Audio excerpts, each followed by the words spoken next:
ఈ లోకానికి ఛాలెంజ్ చేస్తున్నాడు. నాలో పాపమున్నదని మీలో ఎవడు నేరమో స్థాపించును. ఎవరు రుజువుపరచగలరు నాలో పాపం ఉందని? ఆయన ఛాలెంజ్ చేశాడు ఈ లోకానికి. ఇలా ఛాలెంజ్ చేయగలిగింది ఎవరన్నా ఉన్నారు ఈ లోకంలో?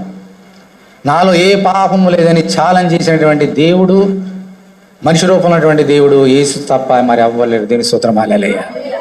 నాలో పాపం ఉన్నదని మీలో ఎవడ నేర స్థాపన చేశాను అంటే యేసుక్రీస్తులో పాపం ఉన్నదా? పాపం లేదంటే పాపాన్ని జయించాడా లేదా? అంటే పాపానికి యేసుక్రీస్తుకి యుద్ధం జరిగిందా లేదా? జరిగింది.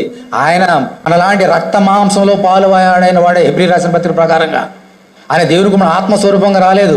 శోధింపబడడానికి అనుకూలమైన రక్త మాంసంలో ఉన్నాడు. ఆయన కూడా శోధనలు వచ్చినాయి, ఆయన కూడా శరీరాశ నేత్రా జీవనలు వచ్చినాయి. కానీ ఆయన పాపాన్ని జయించినటువంటి జయశీరుడు. దేవుని స్తోత్రం హల్లెలూయా. సైతాన్ని జయించాడు, ఆఖరికి పాపాన్ని కూడా జయించాడు. దేవుని స్తోత్రం హల్లెలూయా.